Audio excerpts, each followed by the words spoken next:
isang beses sa 2 buwan.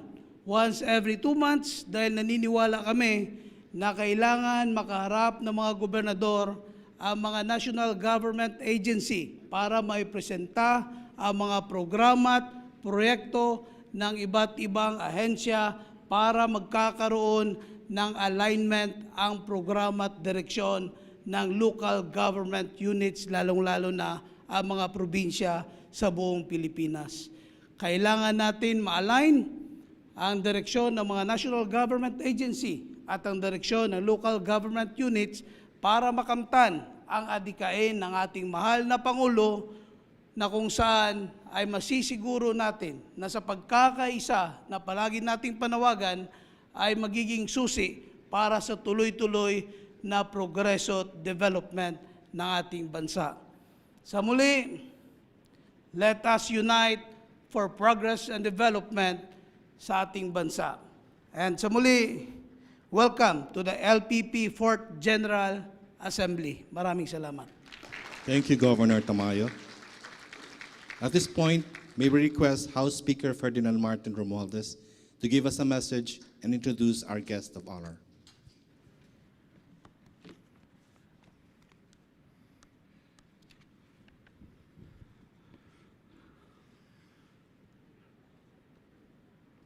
Good morning po sa inyong lahat. Of course, to our beloved President, ladies and gentlemen, and the League of Provinces of the Philippines.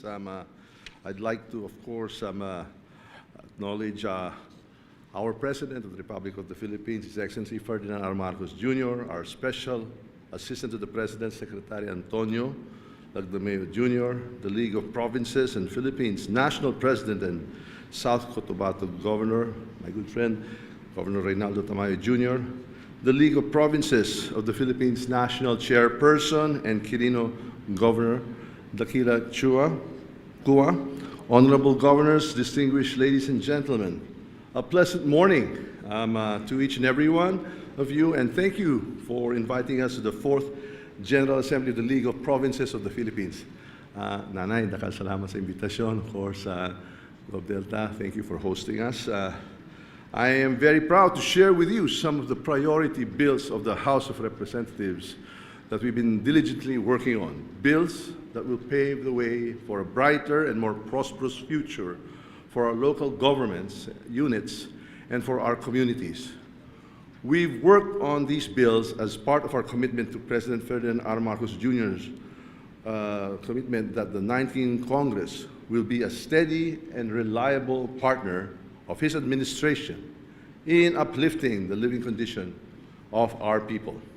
I'm happy to report to you that the House of Representatives have already approved on third and final reading House Bill number 6557, which seeks to legislate and institutionalize an income classification system that is reflective of the financial capability of local government units.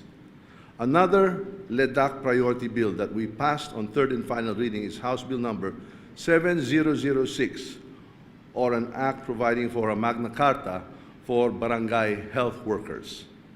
Likewise, we approved on final reading House Bill number 7354, which mandates the establishment of safe, fully equipped, and fully operational evacuation centers in every city and every municipality. Additionally, the House of Representatives is committed to enhancing disaster resilience and preparedness in all our provinces. Therefore, we are pushing for the enactment of a law of a bill which I filed, creating the Department of Disaster Resilience. We had also approved on third and final reading and have transmitted it to the Senate the bill establishing the Negros Island region. This legislation outlines the governance structure, powers and responsibilities, and resources allocated to the revived NIR, ensuring effective coordination, enhanced service delivery, and equitable development.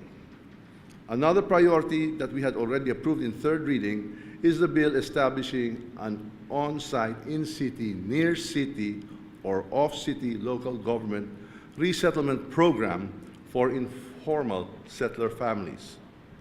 We are also deliberating on another priority measure that seeks to create a mandatory position for Human Resource Management Officer and Business Permit Licensing Officer in local government units. These positions ensure efficient management of human resources, streamline business permit licensing processes, promote good governance and accountability, and enhance professionalism and specialization. My dear friends, these priority bills are just a few of the many initiatives of the House of Representatives, and we are working on to support our local government units. We understand the challenges that you face, and we are committed to providing the necessary legislation and support to empower our provinces, cities, and municipalities. We believe that by working together, we can create an environment where our local government units can thrive, our communities can prosper, and every Filipino can enjoy a better quality of life. In closing, I want to express my gratitude to the League of Provinces of the Philippines for your unwavering dedication and commitment to public service. The House of Representatives stands as your ally and advocate, ready to work hand in hand with you to champion and the legislation that will bring about positive change in our provinces. Together, let us build a future where our local government units are empowered, our communities are resilient, and the aspirations of every Filipino are realized. Thank you, and may we continue to work together for the progress and prosperity of our provinces and our beloved nation, the Philippines.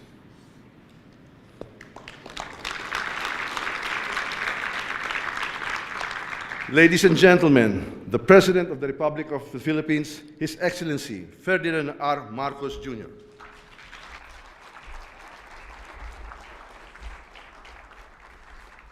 Thank you very much to our Speaker of the House of the Representatives. I won't make any comments about the speakership as of yet.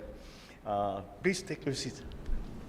The Special Assistant to the President, Secretary Anton Lagdameo, League of Provinces, the President, National President, South Cotabato Governor, Governor Jun Tamayo, the League of Provinces of the Philippines National Chairman, and Quirino, Governor Dax Kua, the officers and members of the League of Provinces of the Philippines, my fellow workers in government, and that is a very important part of what we are trying to achieve is this continuity and the coordination with all workers of government.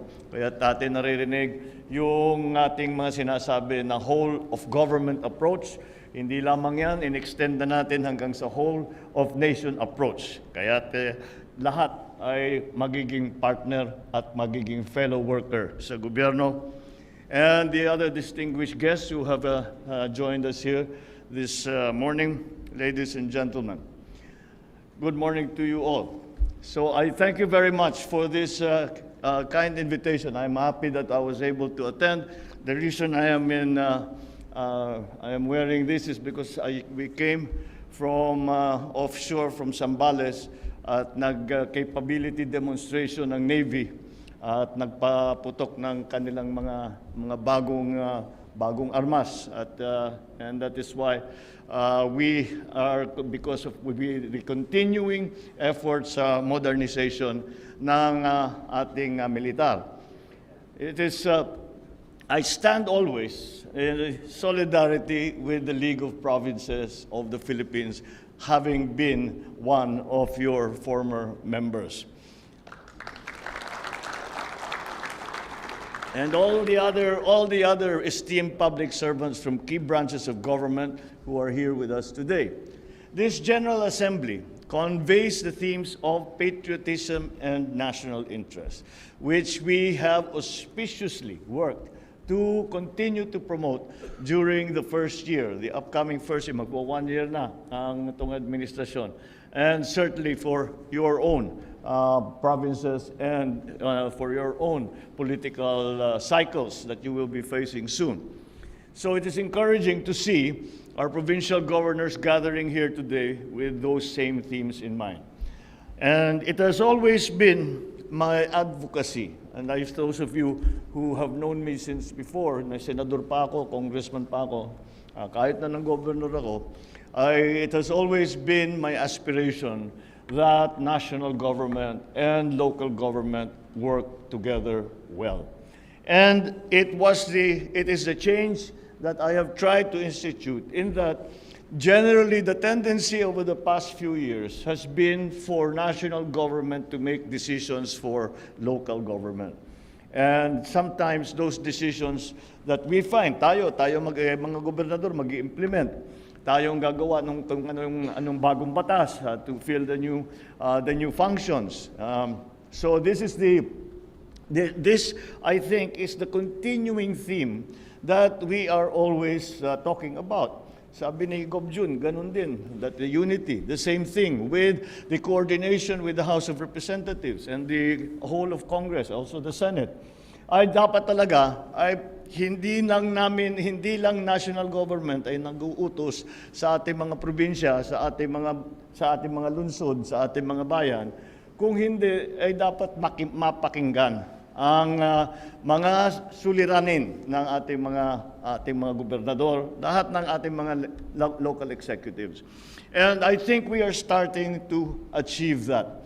We are starting to see that we put in line with the we put in line the programs and projects of the national government and coordinate with the local government.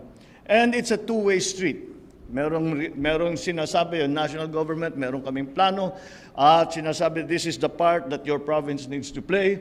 This is what we need from you, from the governor, from the city mayors, from the even the municipal mayors. But mostly, siyempre, governors ang kailangan nagmamando, because whatever happens in the province, it is because it is the initiative, or it is because of the work of the governor.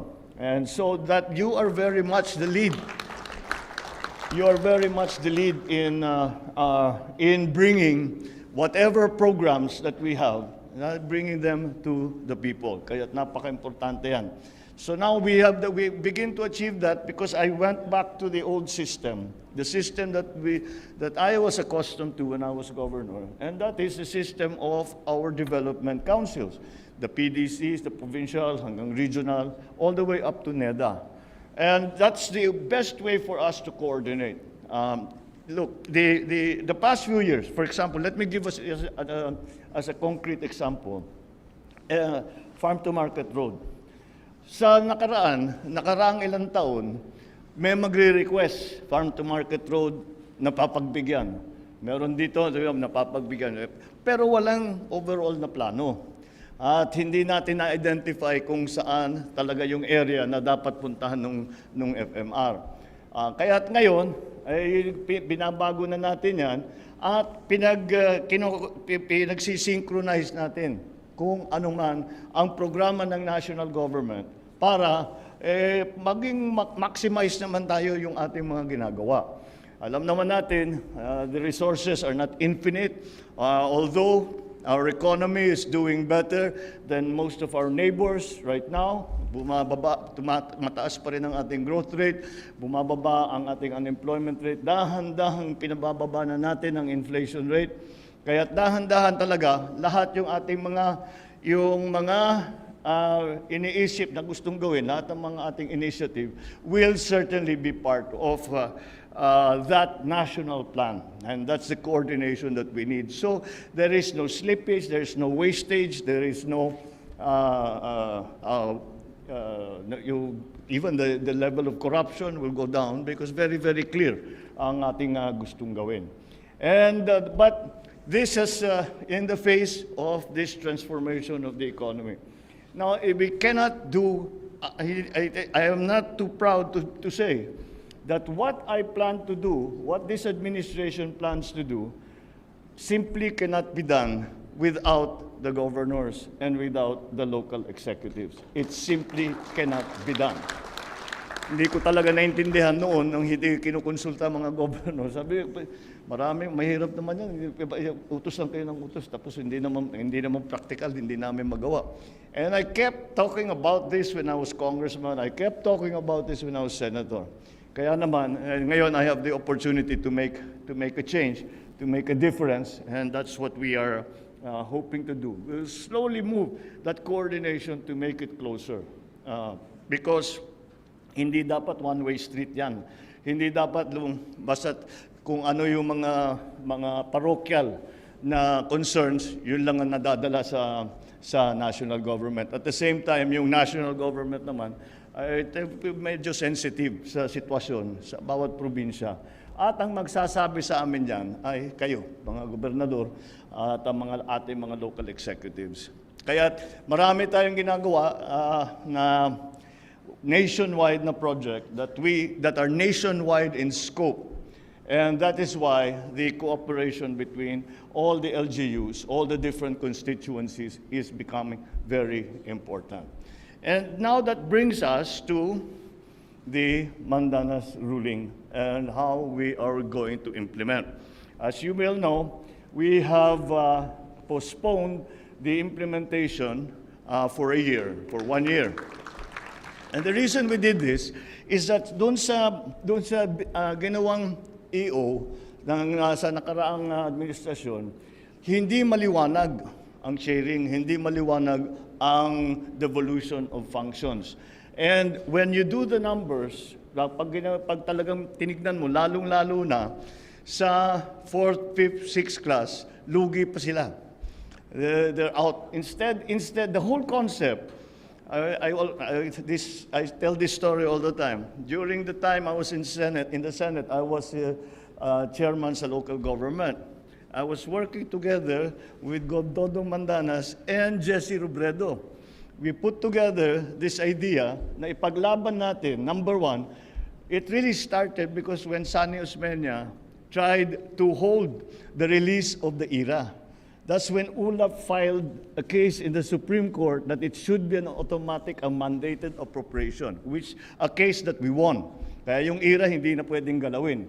But after we did that, ay sabi namin, alam niyo, kung talagang titignan ninyo na mabuti ang local government code, it says a certain percentage of the total collections of government. Pero ang ginawang interpretation ng national government has always been na hindi kasama yung VAT, hindi kasama yung customs, customs collections, etc. So, pinaglaban yung konsepto na kailangan ng interpretation ng local government code is very strict. And the Supreme Court agreed with us. And that is why we now talk about the Mandanas ruling, Mandanas Garcia ruling. We are now trying to put together the system, and we have been sitting down with the leadership also of the leagues, not only the League of Provinces, but also the other leagues of local officials, kung paano ang pinakamaganda na sistema para sa pag-devolve. The original concept, correct me if I'm wrong, Gobernador, the original concept was yung extra na pondo na makukuha doon pag naipanalo na ngayong kaso, na naipanalo na ngayon, pag naipanalo natin yung kaso doon sa Supreme Court, ang konsepto talaga dyan, ang unang bibigyan, tutulungan natin yung 4th, 5th, 6th class. Kahit na yung mga 3rd class na medyo naghihirap, basta't magbibigay tayo ng tulong doon sa mga municipalities at that time. Wala na yata tayong 6th class na province. So, but it was during the time that we still had 6th class municipalities. Secondly, the money was to be used for those provinces na nagkaroon ng napakalaking personal service sa mga ospital na dinevolve. I always use Ilocos Norte as an example dahil yung presidente, tiga amin, ang dami naming ospital, marami kaming clinic. Nung dinevolve, talagang hindi talaga kaya. So that was the original concept that we had in mind. So we are trying to return it to that original concept. What we are in the middle of doing now is identifying ano ba talaga ang functions na nasa local, ano talaga ang functions na dapat nasa national government. And that's the service, yung service-oriented na service-based doon sa pagpili ng function. This is kay GovDocs na they gave me a study on this, and I think that's the right way to do it, na ang titignan natin, talaga naman, very, very easily identifiable ang mga services na dapat talaga ay manggaling sa probinsya. Meron din dyan na hybrid. Hindi lang probinsya. It is supposed to be a joint effort between the province and the national government. So that is what we are trying to calibrate now. Paano natin how do we do that so that the local governments are able to perform their functions and are able to provide the services to their constituents that are expected and that are mandated by the local government code. And this, although we went beyond the local government code, kahit wala doon sa local government code, kung sa pananaw namin, dapat probinsya ang gagawa, sinama namin sa listahan. Secondly, well, the other side of that coin is that what belongs to the national government. So, the services that the simple definition for the services that really should be expected of the national government are those that are nationwide in scope. Now, the hybrid areas are things like health, education, where we need to work together. Hindi maaaring local government lang, hindi maaaring national government lang. Dahil hindi mabubuo yung ating mga pinaplano. But beyond that, after identifying the functions that we feel belong to the national government, identifying the function that we feel belong to the local governments, again, to go back to the original concept, was that mabigyan natin ng extra funding ang mga local governments. Because simply, kung pag nakita ninyo, especially siguro yung mga na highly dependent, lalo na yung mga highly dependent sa IRA, yung mga IRA, mga 70%, 80% ng budget. Lalo na yung mga ganun, pagka ginawa na natin lahat ng mandated, we put the 20%, we put the 5% calamity fund, we put all of those together, dagdag mo na yung PS, yung MOE mo, wala nang natira. Dahil, first of all, yung rule na depending on the class of your province is that your PS should only be 50%, 55%. Wala namang nakakagawa niyan. Nobody can do it. It's very, very hard to bring the number of your employees down to that level. So, what we were trying to do and what we are continuing to try to do is to allow our local officials na meron namang pondo para magkaroon ng yung mga initiative ninyo na meron kayong pondo para gagawin ninyo kung ano yung naisip ninyo. Hindi lang yung mga mandated, hindi lamang yung mga na kailangan gawin na hindi naman wala tayong discretion, walang discretion ng governor. At yan ang aming iniisip na after we pay all of the payments that we have to make to our employees, all the funds that we have to complete, the 20% fund, the 10%, the 5%, all of those ay makompleto na natin. Meron pa rin sana na mabigyan naman ng pagkakataon ng ating mga local leaders na meron kayong, I'm sure marami kayong ideas na hindi namin maiisip sa national government dahil hindi namin kabisado yung sitwasyon dun sa inyo. At hindi namin alam kung paano solusyonan kung meron mang problema, kung paano solusyonan yan, kailangan magtulungan tayo. So that's where we need the initiative of our local government. Malakas naman ang loob ko because I have always declared that some of the best talent that I have ever come across in government comes from the local government. Marami talagang magaling na gobernador, maraming magaling na city mayor, marami talagang Lahat yan pwede mag-senador. But they prefer not to. So this is the general idea what we are trying to do. Now, we postponed for 1 year dahil sa palagay namin, since the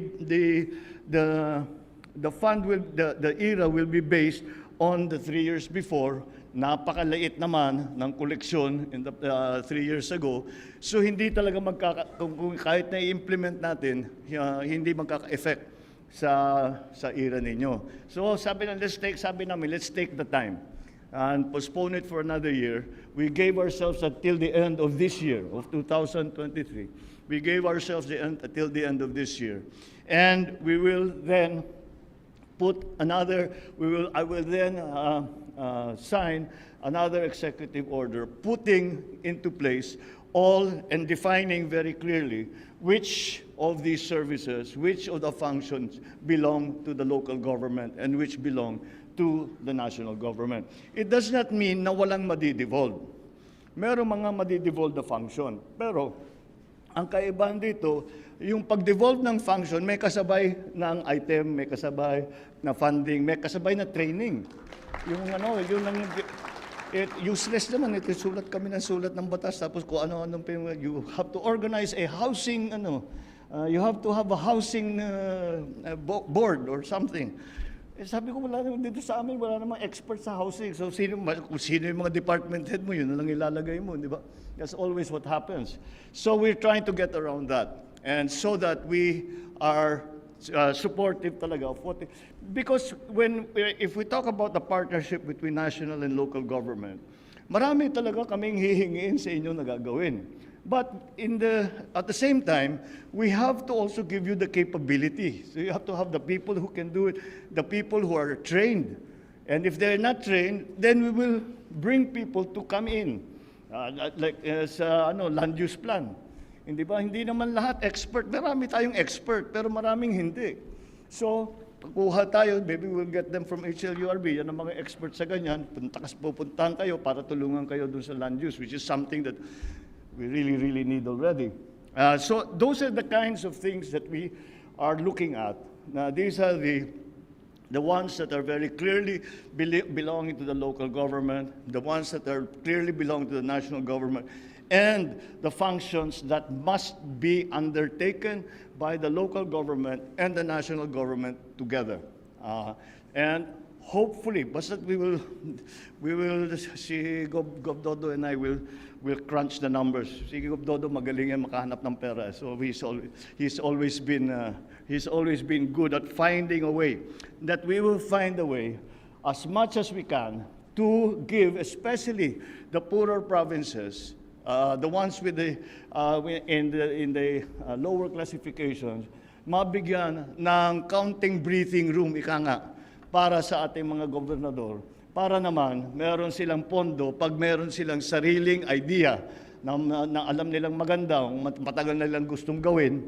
I'm sure all of you have these projects in the back of your mind na sana kung magkapondo ang probinsya, ito gagawin natin, ito yung gagawin natin. To give a chance to our local government officials to be able to act on their initiatives. And that is the general idea. That was the general idea behind the filing of that case that eventually we won.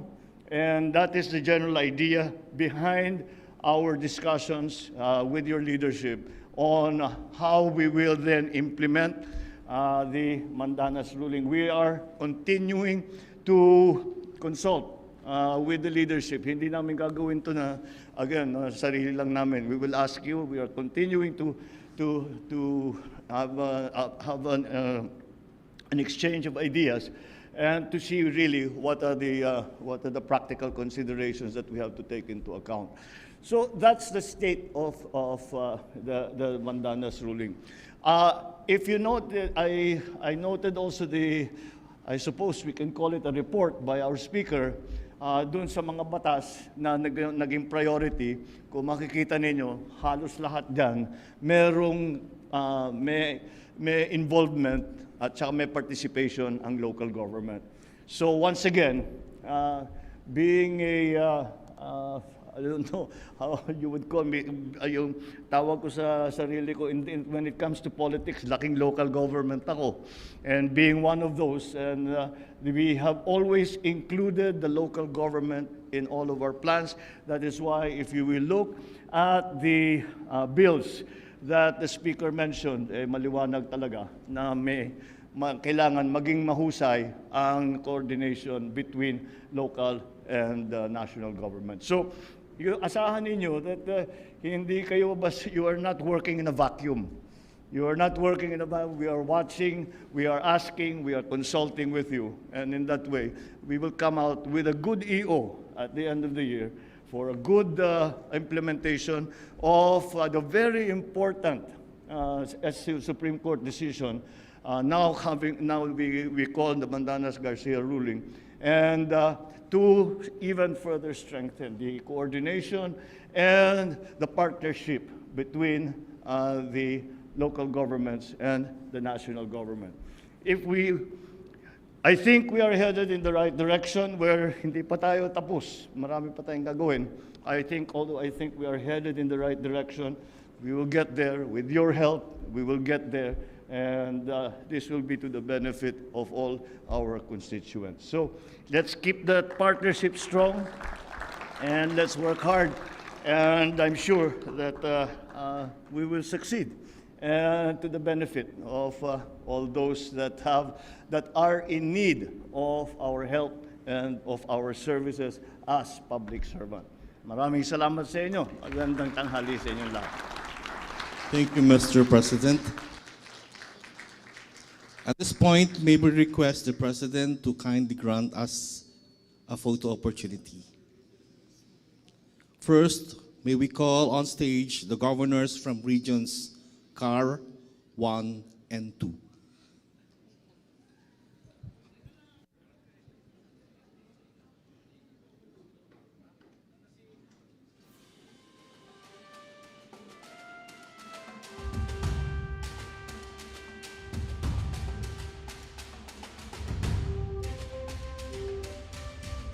Governors from regions 3, 4A, 4B, and 5, please stand by and prepare.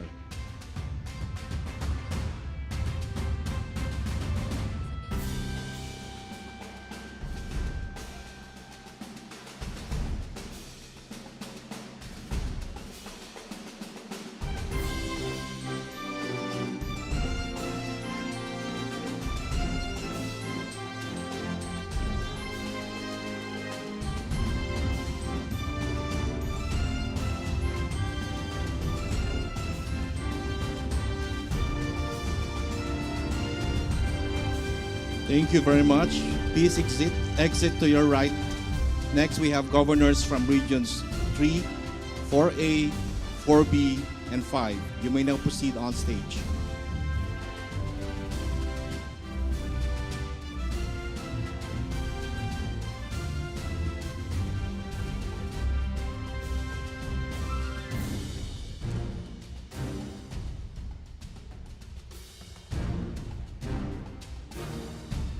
Governors from Visayas and Mindanao, please stand by and prepare.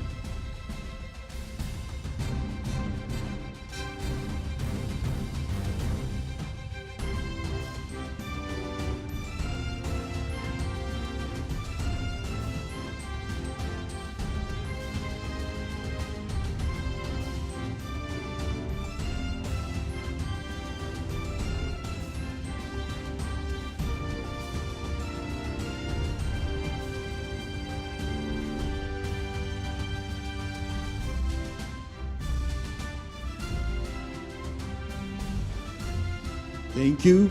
Please exit to your right. Next, can we call on governors from Visayas and Mindanao? You may now proceed on stage.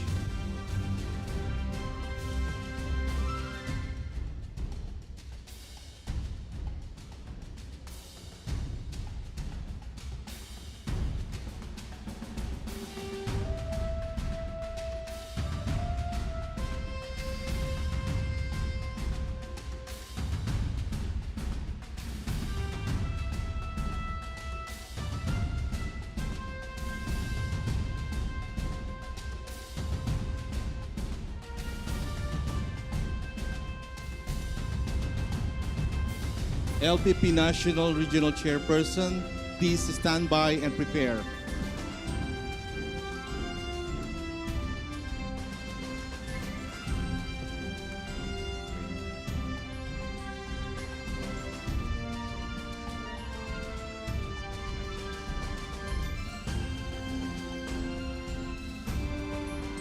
Again, LPP Regional Chairperson, please stand by and prepare. Thank you.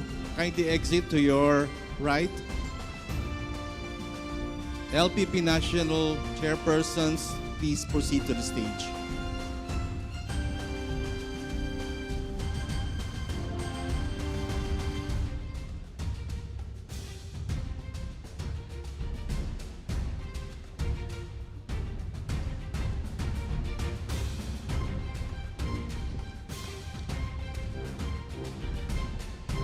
Again, can we kindly ask regional chairpersons to please come up the stage?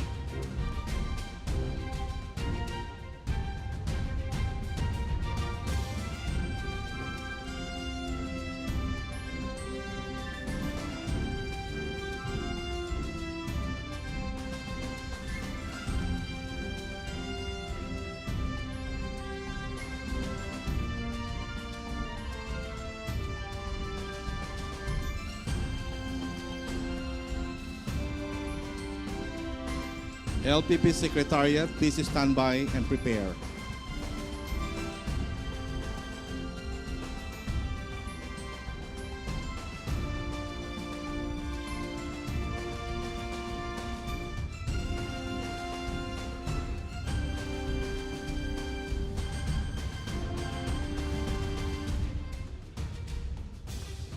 Thank you. Kindly exit to your right.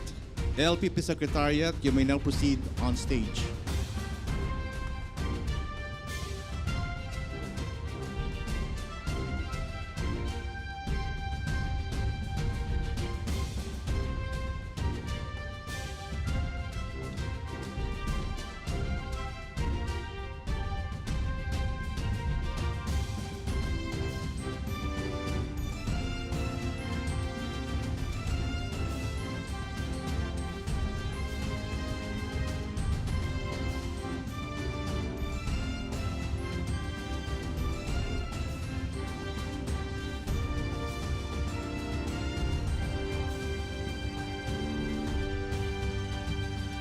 Thank you. Please exit to your right.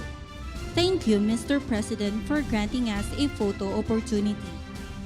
That concludes our program. Thank you, Mr. President, for gracing the event today.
Thank you. Please exit to your right.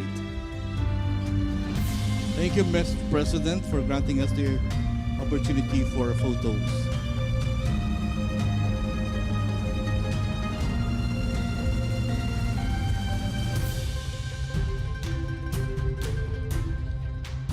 Once again, ladies and gentlemen, His Excellency Ferdinand R. Marcos Jr.